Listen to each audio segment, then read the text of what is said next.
Welcome to crack one. അപ്പം നമ്മൾ ഇന്ന് നോക്കാൻ പോകുന്ന കുറച്ച് കറണ്ട് അഫയേഴ്സ് ആണ്. 2025 2026 തുടക്കത്തിലുള്ള കുറച്ച് കറണ്ട് അഫയേഴ്സ് ആണ് നമ്മൾ ഇന്ന് ഈ ക്ലാസ്സിൽ നോക്കാൻ പോകുന്നത്. അപ്പോൾ കറണ്ട് അഫയർ ഒക്കെ ഇമ്പോർട്ടൻ്റ് ആണ്. കാരണം ഞാൻ കഴിഞ്ഞ ക്ലാസ്സിൽ പറഞ്ഞ പോലെ തന്നെ എന്താണ് ഒരാഴ്ച മുമ്പത്തെ, അതായത് എക്സാമിന് ഒരാഴ്ച മുമ്പത്തെ വരെ കറണ്ട് അഫയേഴ്സ് ഇവർ ചോദിക്കുന്നുണ്ട്. ഇനിയിപ്പോൾ നമ്മൾ ഈ വരുന്ന ശനിയാഴ്ച പ്രശ്ന ഓഫീസറിന്റെ എക്സാം വരുവാണ്. അപ്പോൾ അതിനൊക്കെ നന്നായിട്ട് ഒരുപാട് ഉപകാരപ്പെടുന്ന കാരണം ക്ലാസ് ആയിരിക്കും ഇത്. അപ്പം ഇതെന്തായാലും ഒന്ന് നോക്കിയിട്ട് പോവാം. അപ്പോൾ ക്ലാസ്സിലേക്ക് കിടക്കാം. 2025 കേരള നിയമസഭാ പുരസ്കാരം ലഭിച്ചത് എൻ.എസ്. മാധവനാണ് ലഭിച്ചത്.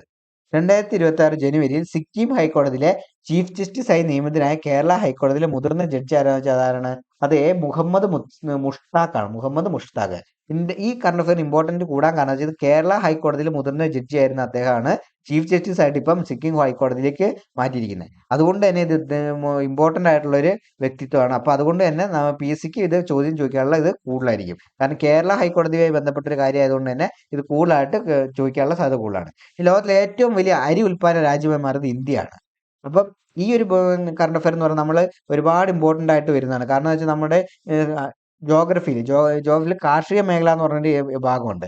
ആ ഭാഗത്തിനകത്ത് ഓരോ കാർഷിക, അതായത് അരി, ഗോതമ്പ്, പിന്നെ അങ്ങനെ കുറെ ഈ കരിമ്പ്, ഇങ്ങനെയുള്ള സാധനങ്ങളൊക്കെ ഏറ്റവും കൂടുതൽ ഉൽപ്പാദിപ്പിക്കുന്നത് ഏത് സംസ്ഥാനമാണ്, ഏത് രാജ്യമാണ്, അതിൽ ഒന്നാം സ്ഥാനം എത്തിയിരിക്കുന്ന ഏത് രാജ്യമാണെന്നൊക്കെ ഇങ്ങനെ ചോദിക്കാറുണ്ട്. അത് കറണ്ട് അഫയർ ആയിട്ടാണ് ചോദിക്കാറ്. അപ്പൊ അതിലിപ്പം അരി ഉൽപ്പാദനത്തിൽ ഇന്ത്യയാണ് ഒന്നാമത് എത്തിയിരിക്കുന്നത്. അതെന്തായാലും അതുകൊണ്ട് ചോദിക്കാനുള്ള സാധ്യത വളരെ കൂടുതലാണ്.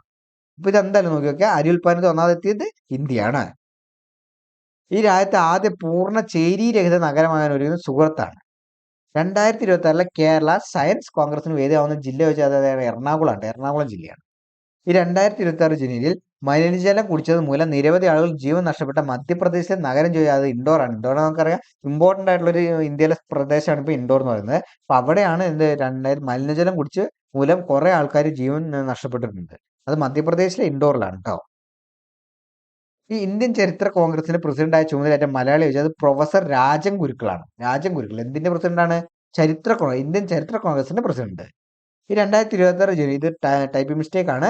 2026 ജനുവരിയിൽ കാർബൺ ബോർഡർ അഡ്ജസ്റ്റ്മെന്റ് മെക്കാനിസം എന്ന നികുതി ഏർപ്പെടുത്തിയ അന്താരാഷ്ട്ര സംഘടന ഏതാണ്? അത് യൂറോപ്യൻ യൂണിയൻ ആണ്. ഈ കാർബൺ ബോർഡർ അഡ്ജസ്റ്റ്മെന്റ് മെക്കാനിസം എന്നത് എന്താണെന്ന് വേണമെങ്കിൽ ചോദിക്കാൻ സാധ്യതയുണ്ട്. അതൊരു നികുതിയാണ്. അത് ഏർപ്പെടുത്തിയ സംഘടന ഏതാണ്? അത് യൂറോപ്യൻ യൂണിയൻ ആണ്. 2026 ജനുവരിയിൽ നടന്ന പ്രഥമ രജിസ്ട്രേഷൻ ദിനാചരണത്തിന് വേദിയായ അഞ്ചരക്കണ്ടി കണ്ണൂർ. അപ്പൊ ഇതിനെന്താ ഏറ്റവും പ്രത്യേകത എന്താണ്? ഇത് പ്രഥമ രജിസ്ട്രേഷൻ ദിനമാണ്. പ്രഥമ രജിസ്ട്രേഷൻ ദിന ആചരണമാണ്. അതുകൊണ്ട് തന്നെ ഇത് ഇമ്പോർട്ടന്റ് ആണ്. അത് എവിടെ വെച്ച് നടന്നു എന്നുള്ളത് ഇമ്പോർട്ടന്റ് ആണ്. അഞ്ചരക്കണ്ടിയാണ് ഇത് നടന്നത് കേട്ടോ. അഞ്ചരക്കണ്ടി വെച്ചാണ് ഈ പ്രഥമ രജിസ്ട്രേഷൻ ദിനാചരണം നടന്നത്. ഈ കേരള സ്റ്റാർട്ടപ്പ് മിഷന്റെ പുതിയ റിപ്പോർട്ടുകൾ പ്രകാരം കേരളത്തിൽ ഏറ്റവും കൂടുതൽ സ്റ്റാർട്ടപ്പുകൾ പ്രവർത്തിക്കുന്ന ജില്ല എറണാകുളം. കാരണം കൂടുതൽ പുതിയ കമ്പനികൾ വന്നിട്ടുണ്ടെങ്കിൽ കൂടുതൽ ബിസിനസ്സുകൾ വരുന്നതും എല്ലാം കൂടുതൽ വരുന്നത് എവിടെയാണ്? എറണാകുളം, കൊച്ചി ഏരിയയിലാണ്. അപ്പൊ നമുക്ക് അങ്ങനെ കണക്ട് ചെയ്തിട്ട് പഠിക്കും. ഇത് കോഡായിട്ട് ഉപയോഗിച്ചാൽ, കാരണം നമുക്ക് പൊതുവേ സംസാരിക്കുമ്പോൾ നമ്മൾ അങ്ങനെ പറയാറുണ്ടല്ലോ, കേരളത്തിൽ ഏറ്റവും കൂടുതൽ കമ്പനികളൊക്കെ ഉള്ളത്, IT പ്രൊഫഷൻസിലുള്ളതൊക്കെ എവിടെയാണ്? എറണാകുളം അല്ലെങ്കിൽ കൊച്ചി മേഖലയാണ്. അപ്പൊ അവിടെയാണ് പുതിയ സ്റ്റാർട്ടപ്പുകളിൽ ഏറ്റവും കൂടുതൽ പ്രവർത്തിക്കുന്നത്. അപ്പം അത് കണക്ട് ചെയ്ത് പഠിച്ചാൽ മതി. അപ്പം പെട്ടെന്ന് നമുക്ക് കിട്ടും, എറണാകുളം ആണ് കിട്ടും ചോദ്യം കാണുമ്പോഴേ. ഇനി 2026 ജനുവരി മുതൽ സ്കൂളുകളിൽ പത്രവായന നിർബന്ധമാക്കിയ സംസ്ഥാനം രാജസ്ഥാനാണ്. ഈ 2026 ജനുവരി 1 അമേരിക്കയിൽ വീശിയ ശീത കൊടുങ്കാറ്റ് എസ്രയാണ്. എന്താണ്?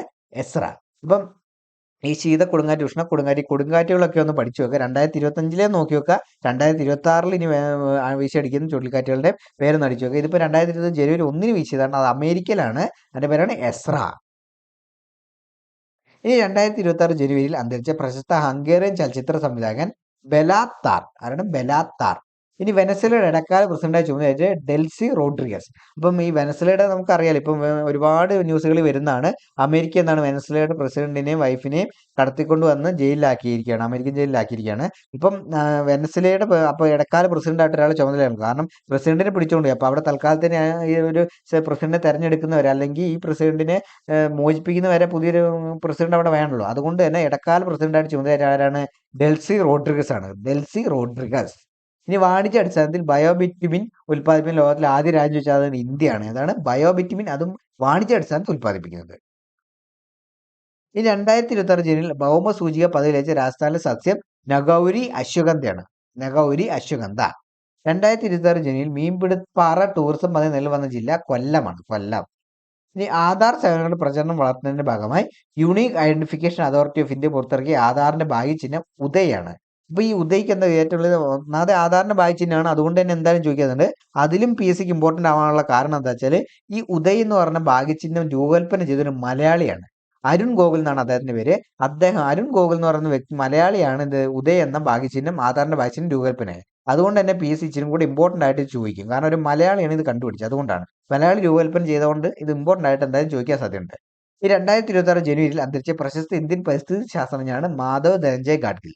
അപ്പം പി എസ് സിയിൽ സ്ഥിരം നമ്മൾ അല്ലാതെ ജോഗ്രഫിയിലൊക്കെ ചോദിക്കുന്ന ഏരിയ ആണിത് ഈ പശ്ചിമഘട്ടം ഗാഡ്ഗിൽ റിപ്പോർട്ടൊക്കെ. ഇപ്പൊ അതുമായി ബന്ധപ്പെട്ട് മാധവ് ധനഞ്ജയ് ഗാഡ്ഗിൽ, ശാസ്ത്രജ്ഞനായിട്ടുള്ള മാധവ് ധനഞ്ജയ് ഗാഡ്ഗിൽ അന്തരിച്ച സ്ഥിതിക്ക് അതുമായി ബന്ധപ്പെട്ട് എന്തായാലും അവർ ചോദിക്കും. അതായത് ഗാഡ്ഗിൽ റിപ്പോർട്ടും ഇനി പശ്ചിമഘട്ടം ഒക്കെ ആയിട്ടുള്ള ചോദ്യങ്ങൾ കൂടുതൽ പ്രതീക്ഷിക്കാം. അതിന് കാരണം എന്താണ്? എന്നാൽ മാധവ് ഗാഡ്ഗിൽ കമ്മിറ്റിയും അതിന്റെ റിപ്പോർട്ട് സമർപ്പിച്ചതൊക്കെ മുൻനിരയിൽ നിന്നത് ശാസ്ത്രജ്ഞനായിരുന്നു മാധവ് ധനഞ്ജയ് ഗാഡ്ഗിൽ. അതുകൊണ്ട് തന്നെ അദ്ദേഹത്തിന് മരണം എന്ന് അന്തരിച്ചു എന്ന് പറയുമ്പോൾ അത് ഇമ്പോർട്ടന്റ് ആയിട്ട് പി എസ് സി ചോദ്യങ്ങൾ ആ ഏരിയയിൽ നിന്ന് ചോദിക്കാനുള്ള സാധ്യത കൂടുതലാണ്.